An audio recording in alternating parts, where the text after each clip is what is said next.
अब हम लोग टॉर्क पर आधारित कुछ न्यूमेरिकल प्रॉब्लम्स को सॉल्व करना सीखते हैं। क्लियर है? हम लोग पहला प्रॉब्लम देखते हैं। इस प्रॉब्लम में बोला गया है कि if F vector be force acting on a particle having position vector r and tau be the torque of this force about origin then, तब हमारे पास चार ऑप्शन दी गई है और हमें यह बोला गया है कि इन चार ऑप्शन में जो करेक्ट ऑप्शन है उस करेक्ट ऑप्शन को पहचानिए। क्लियर है? ठीक। जैसा कि प्रश्न में यह बोला गया है कि कोई फोर्स एफ वेक्टर है और यह फोर्स किसी पार्टिकल पर लगता है और उस पार्टिकल का जो पोजीशन वेक्टर दिया गया है वह आर दिया गया है और यह बोला गया है कि ओरिजिन के अबाउट उस फोर्स का जो टॉर्क है वह टाउ है। क्लियर है? तो हमें इस चार दिए गए ऑप्शन में से करेक्ट ऑप्शन को पहचानना है। तो हम लोग करेंगे क्या कि एक कोऑर्डिनेट सिस्टम बना लेंगे। हम लोग क्या बना लेंगे? एक कोऑर्डिनेट सिस्टम बना लेंगे और इस कोऑर्डिनेट सिस्टम पर मान लेते हैं कि यहाँ पे कोई यह पार्टिकल दिया गया है और इस पार्टिकल पर यह लगने वाला जो फोर्स है वह फोर्स कुछ इस डायरेक्शन में दिया गया है। क्लियर है? और इस फोर्स को बोला गया है कि एफ वेक्टर है। क्लियर है? और हम यहाँ बोला गया है कि इस पार्टिकल का जो पोजीशन वेक्टर है इस ओरिजिन से वह क्या दिया गया है? स्मॉल आर दिया गया है। क्लियर है? ठीक है। तो जैसा कि टॉर्क के डिफिनीशन से हम लोग जानते हैं कि इस फोर्स का इस ओरिजिन के अबाउट जो टॉर्क होता है वह क्या दिया गया है? टाउ दिया गया है। यह टाउ जो होता है वह क्या होता है? इस पोजीशन वेक्टर और इस फोर्स वेक्टर के क्रॉस प्रोडक्ट के इक्वल होता है, यानी कि टाउ बराबर क्या होगा? आर क्रॉस एफ होगा। यह टॉर्क किस पॉइंट के अबाउट हमने कैलकुलेट किया? इस ओ पॉइंट के अबाउट कैलकुलेट किया। क्लियर है? क्लियर है? ठीक है। और हम लोग यह भी जानते हैं कि यह जो टॉर्क होता है, टॉर्क का जो डायरेक्शन होता है वह क्या होता है? इस आर वेक्टर और इस एफ वेक्टर का जो प्लेन है उस प्लेन पर परपेंडिकुलर होता है। यानी कि यह जो टॉर्क होगा वह टॉर्क किस पर परपेंडिकुलर होगा? इस आर वेक्टर पर परपेंडिकुलर होगा। क्लियर है? और यह जो टॉर्क होगा वह किस पर परपेंडिकुलर होगा? एफ वेक्टर पर भी परपेंडिकुलर होगा। यह हमने कॉन्सेप्ट में पढ़ा हुआ है। क्लियर है? तो हम लोग यहाँ से बोल सकते हैं कि जब टॉर्क जो है वह आर वेक्टर के परपेंडिकुलर है देन आर डॉट टाउ जो होगा वह क्या होगा? आर टाउ कॉस 90 होगा। क्लियर है? और कॉस 90 कितना होता है? 0 होता है। यानी कि आर का टाउ के साथ जो आर वेक्टर का, यानी कि आर वेक्टर का टॉर्क वेक्टर के साथ जो डॉट प्रोडक्ट होता है वह कितना होगा? 0 होगा। क्लियर है? ठीक उसी तरह से यहाँ से हम लोग बोल सकते, यहाँ से हम लोग देख रहे हैं कि टॉर्क जो है वह फोर्स पर क्या है? परपेंडिकुलर है। तो हम लोग बोल सकते हैं कि जब फोर्स वेक्टर का हम लोग टॉर्क वेक्टर के साथ डॉट प्रोडक्ट करेंगे तो हमें क्या मिलेगा?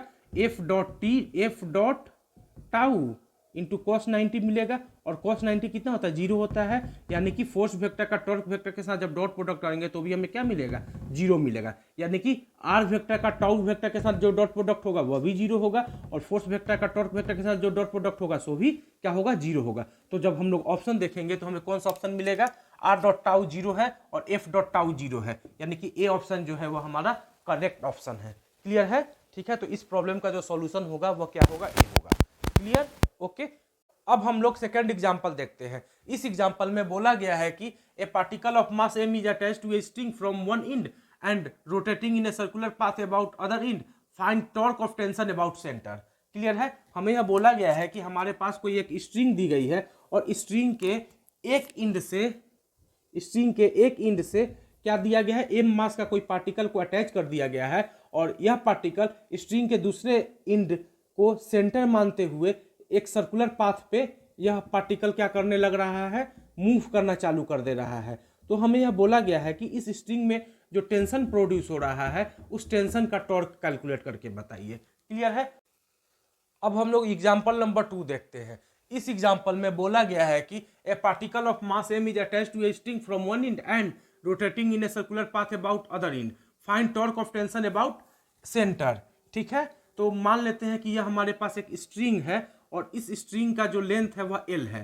क्लियर है? और यह कोई पार्टिकल है, वह पार्टिकल स्ट्रिंग के इस पॉइंट से इस एंड से अटैच कर दिया गया है और इस पार्टिकल का मास कितना दिया गया है? m दिया गया है। क्लियर है? और यह जो पार्टिकल है वह पार्टिकल इस पॉइंट के अबाउट, स्ट्रिंग के इस पॉइंट के अबाउट, इस पॉइंट को सेंटर मानते हुए यह पार्टिकल एक सर्कुलर पाथ पे रोटेट करना चालू कर देता है। तो मान लेते हैं कि यह क्या है? यह पार्टिकल इस सर्कुलर पाथ पे क्या कर रहा है? रोटेट कर दे रहा है और किसी टी टाइम पे इस पार्टिकल का क्या होगा? कुछ ना कुछ वेलोसिटी होगा। तो मान लेते हैं कि इस पार्टिकल का वेलोसिटी कितना है? v है। क्लियर है? तो इस स्ट्रिंग में जो टेंशन डेवलप होगा वह टेंशन कितना होगा? मान लेते हैं कि वह टेंशन T है। तो टी बराबर क्या होगा, m v square upon l होगा। क्लियर है। और यह टेंशन यह जो स्ट्रिंग में जो टेंशन डेवलप होता है वो हम जानते हैं कि क्या होता है, स्ट्रिंग के लॉन्ग ही होता है, यानी कि यह जो इस पॉइंट पे जो टेंशन का डायरेक्शन होगा किधर होगा, इस डायरेक्शन में होगा। क्लियर है। ठीक है। तो हमें इस टेंशन का इस सेंटर के अबाउट टॉर्क कैलकुलेट करना है। क्लियर है। तो हम लोग यहाँ देख रहे हैं कि इस जो टेंशन है, इस टेंशन का जो लाइन ऑफ एक्शन है वह कहाँ से होकर गुजर रहा है, इस पॉइंट से ही होकर गुजर रहा है, जिस पॉइंट के अबाउट हमें क्या कैलकुलेट करना है, टॉर्क कैलकुलेट करना है। तो इस पॉइंट के अबाउट टॉर्क कितना हो जाएगा, इस टेंशन का 0 हो जाएगा। क्योंकि हम लोग ये जानते हैं कि टॉर्क बराबर क्या होता है, आर एफ साइन थीटा होता है, जहां थीटा क्या है, आर एफ के बीच का एंगल है। तो यहाँ हम लोग देख रहे हैं कि आर के जगह पे हमारे पास क्या है, एल है, तो आर के जगह पे हम लोग क्या लिखेंगे, एल लिखेंगे। एफ हमारे पास कितना है, टी के बराबर है, तो हम लोग क्या लिखेंगे, टेंशन टी लिखेंगे। और आर और एफ के बीच का एंगल कितना है, आर हमारे पास कुछ इधर इस डायरेक्शन में है, आर का डायरेक्शन क्या है, इस डायरेक्शन में आर वेक्टर है, और टेंशन टी वेक्टर किधर है, वह इस डायरेक्शन में है। तो आर और टी के बीच का एंगल कितना हो गया हमारे पास, 180 डिग्री हो गया। तो साइन थीटा के जगह पे क्या लिखेंगे, 180 डिग्री। 180 डिग्री कितना होता है, 0 होता है। तो हम क्या हो जाएगा, टॉर्क बराबर 0 हो जाएगा। क्लियर है। यानी कि इस टेंशन का इस सेंटर के अबाउट जो टॉर्क होगा वह कितना होगा, 0 होगा। क्लियर है। और हम लोगों ने कॉन्सेप्ट में भी यह पढ़ा है कि जब line of action of force reference point से ही होके गुजरे तो रिफरेंस पॉइंट के अबाउट जो टॉर्क होता है वह क्या होता है, 0 होता है। तो हम लोग सिंपली लिख सकते हैं कि यहाँ पे जो टेंशन है वह टेंशन का जो लाइन ऑफ एक्शन है वह कहाँ से होकर गुजर रहा है, इस सेंटर से ही होकर गुजर रहा है। तो इस सेंटर के अबाउट इस टेंशन का जो टॉर्क होगा वह क्या होगा, 0 ही होगा। क्लियर है। ओके। अब हम लोग एग्जाम्पल नंबर 3 देखते हैं। इस एग्जाम्पल में बोला गया है कि a particle of mass m is released in a vertical plane from a point p at a distance d on the x-axis from origin. It falls vertically along y-axis. Find torque acting on the particle at time t about origin. Clear है। इस problem में यह बोला गया है कि कोई particle है, वह पार्टिकल एक्स एक्सिस पर ओरिजिन से डी डिस्टेंस की दूरी पर कोई पॉइंट पी है, वहां से रिलीज होता है, वहां से वह क्या करता है, गिरता है। तो यहाँ से अगर इस पार्टिकल को अगर हम लोग ड्रॉप करेंगे तो यह पार्टिकल इस वाई एक्सिस के लॉन्ग क्या होगा, यह पार्टिकल इस वाई एक्सिस के पैरेलली क्या होगा, वर्टिकली डाउनवर्ड डायरेक्शन में नीचे गिरेगा। क्लियर है। तो इस क्रम में यह पार्टिकल टी टाइम पे कहीं पहुंचेगा। मान लेते हैं कि यह पार्टिकल टी टाइम पे कहाँ पहुंचता है, यहाँ पहुंच जाता है। यहाँ पे पार्टिकल टी टाइम पे पहुंचता है, टाइम टी पे पार्टिकल यहाँ पहुंच जाता है। तो इस टी टाइम पर जब यहाँ पार्टिकल पहुंचेगा तो इस टी टाइम पर इस पार्टिकल पर कौन सा फोर्स एक्टिव होगा, इस पार्टिकल पर केवल mg फोर्स एक्टिव होगा, और वह किधर होगा, वर्टिकली डाउनवर्ड में होगा, यानी वर्टिकली नीचे फोर्स mg लगेगा। क्लियर है। तो हमें इस पार्टिकल पर लगने वाला यह जो mg फोर्स है, इस फोर्स का टॉर्क कैलकुलेट करना है इस ओरिजिन के अबाउट। इस ओरिजिन के अबाउट इस फोर्स का हमें क्या कैलकुलेट करना है, टॉर्क कैलकुलेट करना है। तो कैसे टॉर्क कैलकुलेट करेंगे, तो हम लोग यह देख रहे हैं कि क्लियर है। तो हमें इस mg का इस O पॉइंट के अबाउट क्या कैलकुलेट करना है, टॉर्क कैलकुलेट करना है। तो इस mg का इस O पॉइंट के अबाउट टॉर्क को हम लोग दो तरीके से कैलकुलेट कर सकते हैं। तो हमारा यहाँ पर जो पहला मेथड है उसे हम लोग समझ लेते हैं। क्लियर है। ठीक है। तो यहाँ पे हम लोग यह देख रहे हैं कि इस mg का जो line of action of force है वह क्या है, वह यही line of action of force के लॉन्ग यही है, यह मेरा क्या है, mg का line of action of force है। क्लियर है। और इस line of action of force पर यह जो इस पॉइंट से जो परपेंडिकुलर डिस्टेंस है वह क्या है, यह परपेंडिकुलर डिस्टेंस है। क्लियर है। ठीक है। तो हम लोग टॉर्क का जो डिफिनीशन जानते हैं वह क्या जानते हैं, force into perpendicular distance. Line of action of force पर जिस पॉइंट के बाद टॉर्क कैलकुलेट करना है उस पॉइंट से परपेंडिकुलर डिस्टेंस। क्लियर है। क्लियर है। ठीक है। तो फोर्स हमारे पास क्या है, mg है, और परपेंडिकुलर डिस्टेंस कितना है, इस ओरिजिन से इस line of action of force पर जो परपेंडिकुलर डिस्टेंस है वो हमारे पास कितना है, d है। तो टॉर्क क्या होगा, mg इंटू डी के बराबर होगा। क्लियर है। तो जब हम लोग डायरेक्शन देखेंगे तो डायरेक्शन कैसे कैलकुलेट करेंगे, तो हम लोग अपना यह कलम कहाँ रखेंगे, ओरिजिन पे रखेंगे। क्लियर है। और किस वेक्टर के लॉन्ग रखेंगे, आर के लॉन्ग रखेंगे, और जिधर फोर्स लग रहा है उधर रोटेट करा देंगे। तो हम लोग फोर्स किधर लग रहा है, नीचे की ओर लग रहा है, mg किधर है, नीचे की ओर है, तो नीचे की इसको रोटेट कराएंगे। तो यह कौन सा सेंस हो गया, मेरा क्लॉकवाइज सेंस हो गया। क्लियर है। तो यह जो टॉर्क का जो डायरेक्शन होगा वह किस सेंस में होगा, क्लॉकवाइज सेंस में होगा। क्लियर है। ओके। ठीक। अब हम लोग इसी प्रॉब्लम को सेकेंड मेथड से सॉल्व करते हैं। Second method. क्लियर है। ठीक है, जो मेरा जो सेकंड मेथड होगा उसमें हम लोग टॉर्क का जो डिफिनीशन होता है वह क्या होता है, टाउ बराबर आर क्रॉस एफ होता है। टॉर्क का जो डिफिनीशन कहता है वह टॉर्क बराबर क्या होता है, आर क्रॉस एफ होता है। क्लियर है, जहां आर क्या है, जिस पॉइंट पे फोर्स लग रहा है उस पॉइंट का, जिस पॉइंट के अबाउट हमें टॉर्क निकालना है उस पॉइंट के रिस्पेक्ट में पोजीशन वेक्टर है। तो मेरा पोजीशन आर क्या हो जाएगा, मेरा ये आर हो जाएगा। क्लियर है, यह मेरा क्या हो जाएगा, आर वेक्टर हो जाएगा। तो आर वेक्टर को हम लोग कैसे कैलकुलेट करेंगे, तो इस पॉइंट का जो कोऑर्डिनेट होगा वह क्या होगा, तो इस पॉइंट के लिए x कितना होगा हमारे पास, d ही होगा, और y कितना हो जाएगा, तो y कैलकुलेट करते हैं, यानी t टाइम में यह पार्टिकल यहाँ से कितना नीचे गिर जाएगा, तो y बराबर क्या लिखेंगे, y बराबर क्या होगा, uy into T plus half A Y into T square होगा। तो ui हमारे पास कितना है, जीरो है, यहाँ पे चूंकि पार्टिकल को ड्रॉप किया गया है तो यह जीरो हो जाएगा, प्लस हाफ ए वाई के जगह पे क्या लिखेंगे, minus G into T square लिखेंगे। तो y बराबर हमें क्या मिल जाएगा, minus half G T square मिल जाएगा। यानी पार्टिकल का जो y कोऑर्डिनेट होगा वह कितना होगा, minus half G T square होगा, minus half G T square. Clear है, तो इस पॉइंट का हमें कोऑर्डिनेट पता चल गया, d minus half G T square होगा। क्लियर, तो यह जो आर वेक्टर है वह आर वेक्टर हमें पता चल गया। आर वेक्टर बराबर क्या लिखेंगे, d माइनस जीरो यानी कि डी आई कैप, और y माइनस जीरो यानी कि minus half G T square जे कैप। तो आर वेक्टर हमें पता चल गया। एम जी वेक्टर किस डायरेक्शन में है, एफ वेक्टर कितना है, इस पार्टिकल पर लगने वाला नेट फोर्स कितना है, एम जी है, और एम जी कितना है, वाई डायरेक्शन में है, नीचे की ओर है, यानी कि हम लोग क्या लिखेंगे, M g minus j cap लिखेंगे। क्लियर है, तो टॉर्क बराबर हम लोग क्या जानते हैं, सेकंड मेथड से टॉर्क का जो डिफिनीशन होता है वह क्या होता है, टॉर्क बराबर क्या होता है, आर क्रॉस एफ होता है वेक्टर के फॉर्म में। तो आर की जगह पे हम लोग क्या लिखेंगे, डी आई cap minus half G T square जे cap into m g minus j cap. जब इसको सॉल्व करेंगे तो हमें क्या मिल जाएगा, आई हमें मिल जाएगा m g d i cross, sorry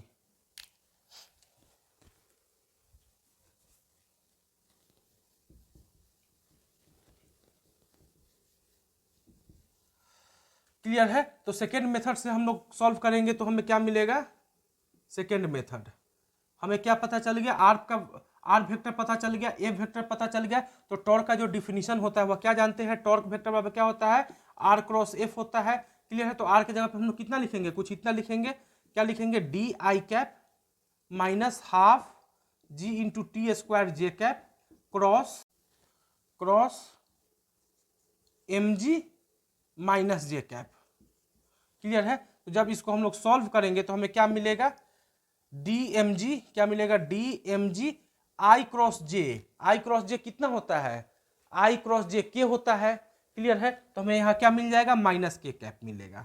clear, minus half G T square J cap, J cross J कितना होगा, जीरो, तो प्लस हमें क्या मिल जाएगा, जीरो। तो फाइनली हमें क्या मिलेगा, m g d into minus के कैप। माइनस के कैप कहने का मतलब क्या हो गया, अंदर की ओर। क्लियर है, तो होना भी चाहिए, क्योंकि डायरेक्शन क्या होना चाहिए, यहाँ पे अगर हम डायरेक्शन देखें तो यह मेरा आर वेक्टर का डायरेक्शन हो गया, फोर्स किधर है, नीचे की ओर है, तो हम लोग नीचे घुमाएंगे, तो क्लॉकवाइज सेंस यानी कि अंदर की ओर ही हुआ। क्लियर है, तो यह रिजल्ट भी हमें पता चल गया। क्रॉस प्रोडक्ट से भी हम लोग टॉर्क निकाल सकते हैं, और हम लोग सिंपली जो टॉर्क का डिफिनीशन है उस डिफिनीशन का यूज करके भी हम लोग टॉर्क का वैल्यू आसानी से कैलकुलेट कर सकते हैं। तो यह जो मेथड है मेरा फर्स्ट मेथड, काफी आसान मेथड है, लेकिन यह जो मेरा सेकंड मेथड है यह सेकंड मेथड भी आना चाहिए। क्लियर है, ओके ठीक। अब हम लोग अगला प्रॉब्लम देखते हैं। अब हम लोग एग्जाम्पल नंबर 4 देखते हैं। इस एग्जाम्पल में बोला गया है कि हमारे पास एक बॉल्ब है, और यह बॉल्ब जो है इस ओरिजिन से एच हाइट ऊपर रखा गया है। कहाँ रखा गया है, एच हाइट ऊपर रखा गया है। तो किसी टाइम टी पर जब यह बॉल किसी पॉइंट पे पहुंच जाता है तो उस टाइम पर इस बॉल पे लगने वाले टॉर्क को कैलकुलेट कीजिए, इस ए पॉइंट के अबाउट और इस ओ पॉइंट के अबाउट। क्लियर है, तो मान लेते हैं कि किसी टाइम टी पे यह बॉल यहाँ पहुंच जा रहा है, टी टाइम पे बॉल कहाँ पहुंच जा रहा है, यहाँ पहुंच जा रहा है। तो इस समय इस बॉल पर कौन सा फोर्स एक्टिव होगा, केवल फोर्स mg होगा, और वह किधर लगेगा, वर्टिकली डाउनवर्ड लगेगा। क्लियर है, तो इस mg का हमें इस ए पॉइंट के अबाउट टॉर्क कैलकुलेट करना है, और यह जो ए पॉइंट दिया गया है इस ओरिजिन से डी डिस्टेंस पे दिया गया है। यह पॉइंट का डिस्टेंस कितना दिया गया है, डी डिस्टेंस पे दिया गया है। क्लियर है, तो इस ए पॉइंट के अबाउट इस mg का जो टॉर्क होगा उसे हम लोग कैसे कैलकुलेट करेंगे, तो हम लोग यह देख रहे हैं कि इस mg का जो line of action of force है वह कहाँ से गुजर रहा है, कुछ इस लाइन से लॉन्ग होके गुजर रहा है। क्लियर है, यह मेरा line of action of force है, line of action of mg है। क्लियर है, ठीक है। तो टॉर्क का जो हम लोग डिफिनीशन जानते हैं वह क्या जानते हैं, टॉर्क बराबर force into perpendicular distance. Clear है? तो फोर्स हमारे पास क्या है, mg है, और आर परपेंडिकुलर हमारे पास क्या है, आर का मतलब क्या होता है, line of action of force पर जिस पॉइंट के अबाउट हमें टॉर्क कैलकुलेट करना होता है उस पॉइंट से परपेंडिकुलर डिस्टेंस होता है। यही आर परपेंडिकुलर का मतलब है। तो यहाँ पे आर परपेंडिकुलर कितना होगा, यह line of action of force है और इस पॉइंट के अबाउट हमें टॉर्क कैलकुलेट करना है। तो इस पॉइंट से इस line of action of force पर जो परपेंडिकुलर डिस्टेंस है वह मेरा कौन सा डिस्टेंस है, वह मेरा यही डिस्टेंस है। क्लियर है? यह मेरा क्या है, परपेंडिकुलर डिस्टेंस है, और यह परपेंडिकुलर डिस्टेंस हमारे पास कितना दिया गया, डी दिया गया है। तो आर परपेंडिकुलर के जब हम लोग क्या लिख देंगे, डी लिख देंगे। तो इस ए पॉइंट के अबाउट इस mg का जो टॉर्क होगा वह कितना होगा, mgd होगा। क्लियर है? क्लियर है? ठीक है। चाहे अब टाइम कुछ भी ले, यह टाइम हम लोग यहाँ से यहाँ तक पहुँचने में टाइम जितना भी लगा हो, प्रत्येक टाइम के लिए यह जो mgd होगा वह क्या होगा, कांस्टेंट होगा। क्यों? क्योंकि इस फॉर्मूला में क्या नहीं आया है, टी का वैल्यू नहीं आया है। क्लियर है? तो यह टॉर्क क्या होता है, इस ए पॉइंट के अबाउट क्या होगा, कांस्टेंट होगा। क्लियर है? ठीक है। और इस टॉर्क का जो डायरेक्शन होगा वह कैसे होगा, तो टॉर्क के डायरेक्शन को हम लोग कैसे कैलकुलेट करते हैं, फोर्स आर क्रॉस एफ होता है, तो आर से एफ की ओर हम लोग कलम को घुमाते हैं। तो इस पॉइंट पर हम लोग कलम को रखेंगे और mg जिधर है, जिस mg जिधर है उधर हम लोग इस कलम को रोटेट करेंगे। तो mg किधर इस पॉइंट पर लग रहा है, नीचे क्यों लग रहा है, तो नीचे की रोटेट करेंगे। तो हमें कौन सा सेंस मिलेगा, एंटी क्लॉकवाइज सेंस मिलेगा। क्लियर है? तो टॉर्क का जो डायरेक्शन होगा वह क्या होगा, एंटी क्लॉकवाइज डायरेक्शन होगा। क्लियर? ठीक है। अब हमें इस O पॉइंट के अबाउट इस mg का टॉर्क कैलकुलेट करना है। तो हम लोग यहाँ देख रहे हैं कि इस mg का जो line of action of force है वह कहाँ से होकर गुजर रहा है, इसी पॉइंट से होकर गुजर रहा है। जिस पॉइंट के अबाउट हमें क्या कैलकुलेट करना है, टॉर्क कैलकुलेट करना है। तो हम लोग यह जानते हैं कि जब कोई भी लाइन ऑफ एक्शन ऑफ, और हम लोग यह जानते हैं कि जब line of action of force उस पॉइंट से ही होकर गुजरे जिस पॉइंट के अबाउट टॉर्क कैलकुलेट करना होता है, तो टॉर्क कितना होता है, उस पॉइंट के अबाउट जीरो होता है। तो इस O पॉइंट के अबाउट टॉर्क कितना हो जाएगा, जीरो हो जाएगा। क्लियर है? अब हम लोग एग्जाम्पल नंबर 5 देखते हैं। इस एग्जाम्पल में हमारे पास एक सिंपल पेंडुलम दिया गया था और वह सिंपल पेंडुलम का जो रस्सी का लेंथ था, स्ट्रिंग का जो लेंथ था वह L मीटर दिया गया था और इस बॉब का जो मास था वह M दिया गया था। क्लियर है? और किसी टाइम t पे यह जो सिंपल पेंडुलम है अपने इक्विलिब्रियम पोजीशन से बीटा एंगल डिस्प्लेस हो चुका है। क्लियर है? और हमें बोला गया है कि इस कंडीशन में इस सिंपल पेंडुलम का इस मास का जो वेट है, इस बॉब का जो वेट है, उस वेट का टॉर्क कैलकुलेट कीजिए इस पॉइंट ऑफ सस्पेंशन के अबाउट, यानी कि इस पॉइंट के अबाउट हमें टॉर्क कैलकुलेट करना है। और दूसरा प्रॉब्लम हमें यह दिया गया है कि इस सिंपल पेंडुलम का यह जो स्ट्रिंग है, इस स्ट्रिंग में जो टेंशन है इस कंडीशन में, उस टेंशन का टॉर्क कैलकुलेट कीजिए इस पॉइंट ऑफ सस्पेंशन के अबाउट। क्लियर है? ठीक है। तो हम लोग यहाँ पे पहला जो प्रॉब्लम है उसे सॉल्व करते हैं। तो इस कंडीशन में हम लोग यह देखते हैं कि इस सिंपल पेंडुलम का यह जो बॉब है, इस बॉब का जो मास है वह कितना हमारे पास है, m है। तो इस सिंपल पेंडुलम की इस बॉब का जो वेट होगा वह किधर लगेगा, वर्टिकली डाउनवर्ड लगेगा, और वह होगा कितना, m इंटू जी होगा। क्लियर है?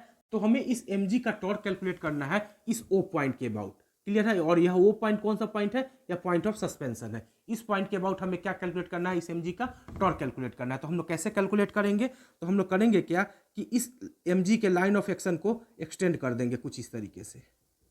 क्लियर है? यह हमने लाइन ऑफ एक्शन को क्या कर दिया, एक्सटेंड कर दिया। तो यह लेंथ जो होगा वह कितना होगा, यह जो लेंथ होगा वह कितना होगा, यह L है, यह एंगल बीटा है, तो यह भी एंगल कितना हो जाएगा, बीटा होगा। और यह एंगल, यह लेंथ हमारे पास कितना दिया, स्ट्रिंग का लेंथ L दिया है, तो यह जो सामने वाला जो यह लेंथ होगा, यह लेंथ कितना हमें मिल जाएगा, L साइन बीटा मिल जाएगा। क्लियर है? यह लेंथ हमें पता चल गया L साइन बीटा है, और यही लेंथ क्या है, इस line of action of force पर क्या है, इस पॉइंट ऑफ सस्पेंशन से, यानी जिस पॉइंट से हमें टॉर्क कैलकुलेट करना है उससे यह परपेंडिकुलर डिस्टेंस है, यानी कि R परपेंडिकुलर का वैल्यू हमें कितना मिल गया, L साइन बीटा मिल गया। क्लियर है? ठीक है। और फोर्स हमारे पास कितना है, m इंटू जी है। तो टॉर्क जो होता है अबाउट O क्या होगा, फोर्स इंटू R परपेंडिकुलर होगा। फोर्स हमारे पास कितना है, mg है, और R परपेंडिकुलर हमारे पास कितना कैलकुलेट कर लिए हैं, L साइन बीटा कैलकुलेट किए हैं। तो टॉर्क जो होगा वह कितना होगा, कुछ इतना हो जाएगा।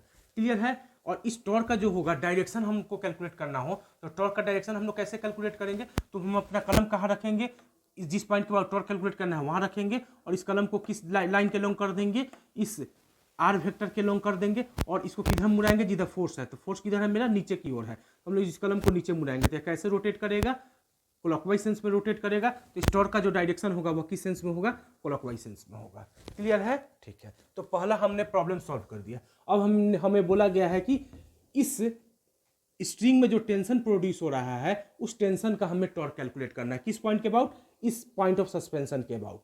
क्लियर है। तो इस रस्सी में जो भी टेंशन क्रिएट होगा वह रस्सी के एलोंग ही होगा, और वह टेंशन किधर, मान लेते हैं कि इस रस्सी में जो टेंशन प्रोड्यूस हो रहा है वह टेंशन टी है, और वह टेंशन किस डायरेक्शन में होगा, इस रस्सी के एलोंग ही होगा, इस स्ट्रिंग के एलोंग ही होगा। क्लियर है। तो यह जो टेंशन है, यह टेंशन कहाँ से होकर गुजरेगा, इस पॉइंट ऑफ सस्पेंशन से ही होकर गुजरेगा।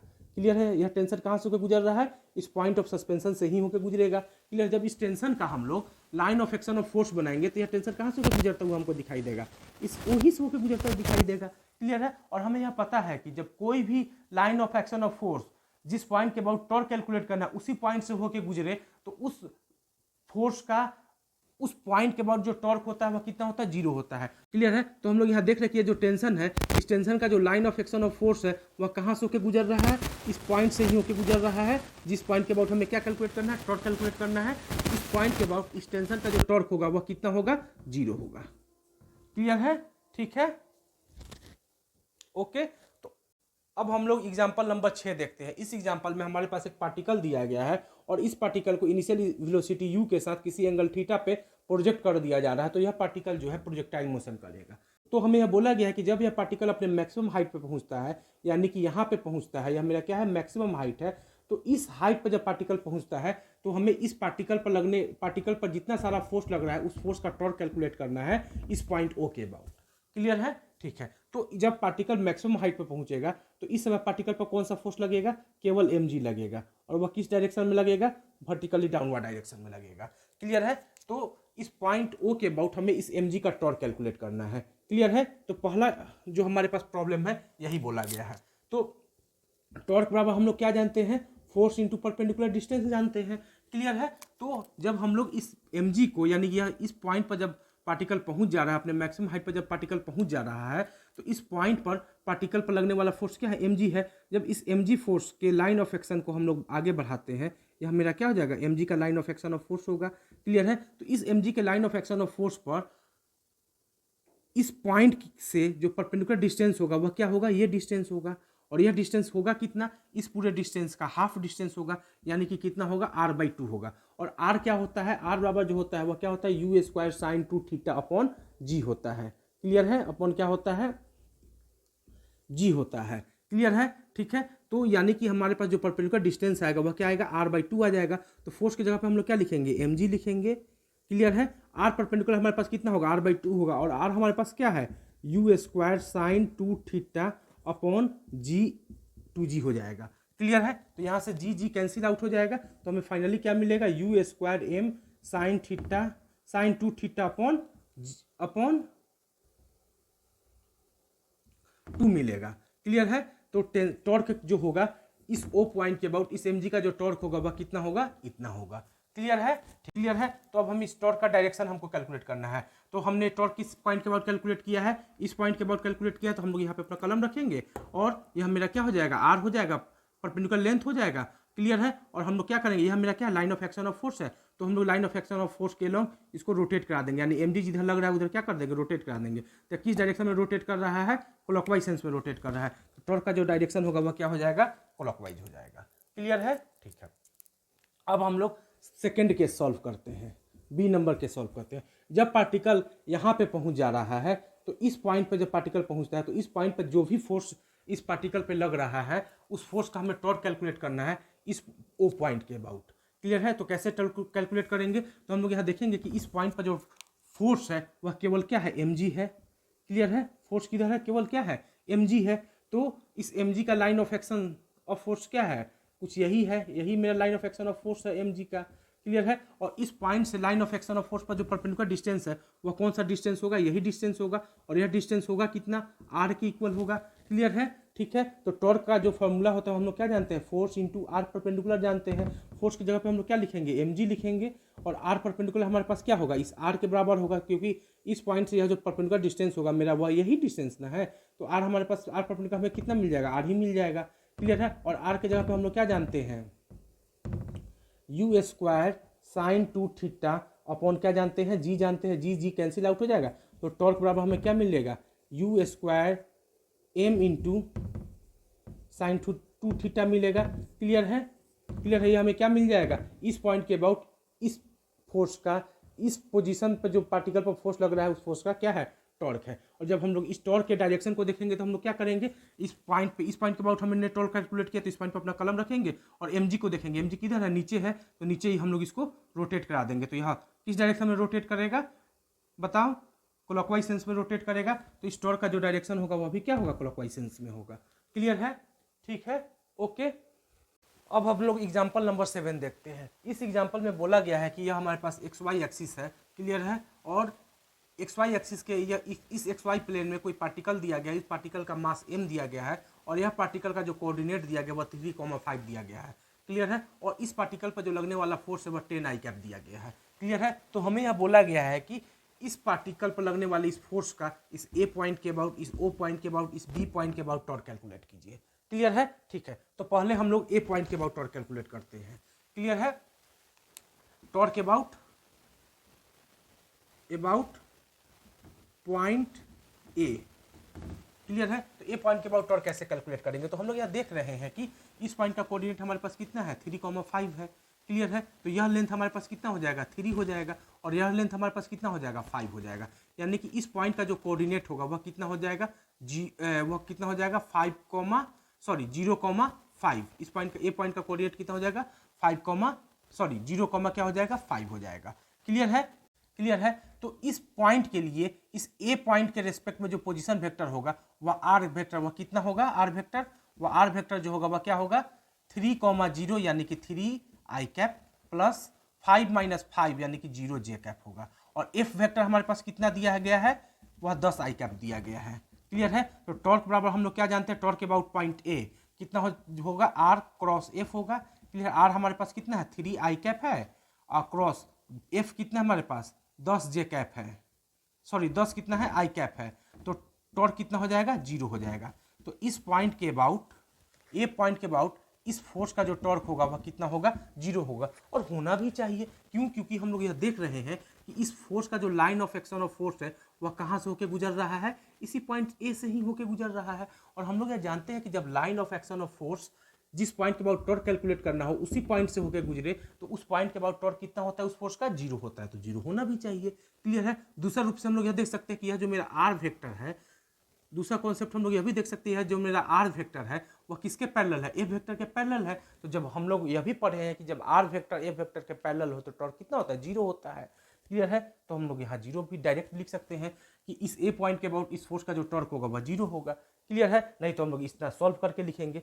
क्लियर है, ठीक है। लेकिन हमें हमेशा याद होना चाहिए कि जब line of action of force जिस पॉइंट के अबाउट टॉर्क कैलकुलेट करना है उसी पॉइंट से होकर गुजरे, तो उस पॉइंट के अबाउट उस फोर्स का जो टॉर्क होता है वह कितना होता है 0 होता है। डायरेक्ट लिखेंगे। जब इस तरह का प्रॉब्लम हमें मिले तो हम लोग देखते लिख देंगे कि ए पॉइंट के अबाउट इस फोर्स का टॉर्क कितना होगा 0 होगा। क्लियर है, ठीक है। अब हम लोग इस बी पॉइंट के अबाउट इस फोर्स का टॉर्क कैलकुलेट करना चाहते हैं। बी नंबर प्रॉब्लम को सॉल्व करते हैं। Torque about point B point के अबाउट इस फोर्स का हम लोग टॉर्क कैलकुलेट करना चाहते हैं। क्लियर है। तो हम लोग फिर वही काम करेंगे, आर वेक्टर लिखते हैं। तो आर वेक्टर हमारे पास कितना होगा, तो इस पॉइंट का जो कोऑर्डिनेट होगा वह हमें कितना मिलेगा 3,0। इस पॉइंट का कोऑर्डिनेट हमें कितना मिलेगा 3,0। तो आर वेक्टर होगा इस पॉइंट से यह जो फोर्स लग रहा है यही ना मेरा आर वेक्टर हो गया। यह जो मेरा आर वेक्टर होगा वो आर वेक्टर होगा कितना 3 - 3 यानी कि 0 i कैप प्लस 5 - 0 यानी कि 5 j कैप। आर वेक्टर हमें कितना मिल गया फाइनली 5 j कैप मिल जाएगा। क्लियर है। और फोर्स हमारे पास पता ही है, फोर्स कितना हमारे पास है 10 i कैप है। तो टॉर्क अबाउट पॉइंट बी कितना होगा, आर क्रॉस एफ होता है। तो आर हमारे पास कितना है 5 j कैप है और एफ हमारे पास कितना है 10 i कैप है। तो 10 × 5 = 50, 10 × 5 बराबर कितना होगा 50। j क्रॉस i क्या होता है माइनस के कैप। j क्रॉस i कितना होता है, j क्रॉस i कितना होता है माइनस के कैप। यानी कि फोर्स की टॉर्क अबाउट बी कितना होगा 50 - के कैप होगा। क्लियर है, क्लियर है, ठीक है। और इसी प्रॉब्लम को, इस बी नंबर वाले प्रॉब्लम को हम लोग सेकंड मेथड से भी सॉल्व कर सकते हैं। क्लियर। सेकंड मेथड क्या होगा मेरा, टॉर्क बराबर हम लोग क्या जानते हैं फोर्स इंटू परपेंडिकुलर डिस्टेंस जानते हैं। तो यहाँ हम लोग देख रहे हैं कि फोर्स मेरा इधर है और यह फोर्स लाइन, यह मेरा क्या है line of action of force मेरा क्या होगा, यही होगा ना line of action of force मेरा। और इस line of action of force पर इस पॉइंट से जो परपेंडिकुलर डिस्टेंस है वो कितना हमारे पास है, यहाँ से लेकर के यहाँ तक यही हाइट मेरा परपेंडिकुलर डिस्टेंस है, और यह डिस्टेंस हमारे पास कितना है 5 है। तो फोर्स की जगह पे हम लोग कितना लिखेंगे 10, और आर परपेंडिकुलर हमारे पास कितना है 5 है, तो हम लोग क्या लिख देंगे 50। टॉर्क अबाउट पॉइंट बी कितना हो जाएगा हमारे पास 50 आ जाएगा।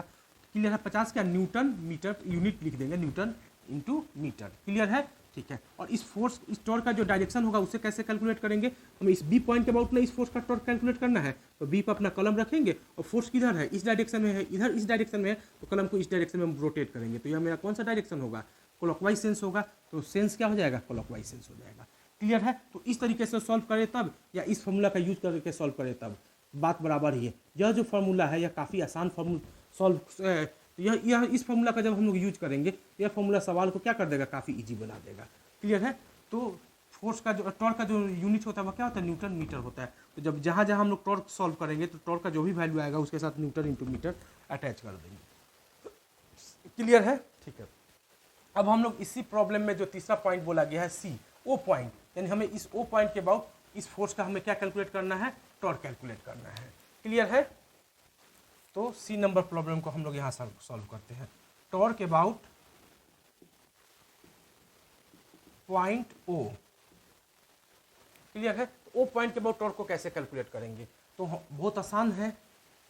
क्या करेंगे, सिंपल सा मेथड, हम लोग टॉर्क बराबर क्या जानते हैं, आर क्रॉस एफ जानते हैं। तो हम लोग सबसे पहले क्या कैलकुलेट करेंगे, ओ पॉइंट के अबाउट इस फोर्स का पोजीशन वेक्टर कैलकुलेट करेंगे, और दूसरा एफ हमें वेक्टर फॉर्म में पता ही है, तो आर हम लोग वेक्टर लिखते हैं।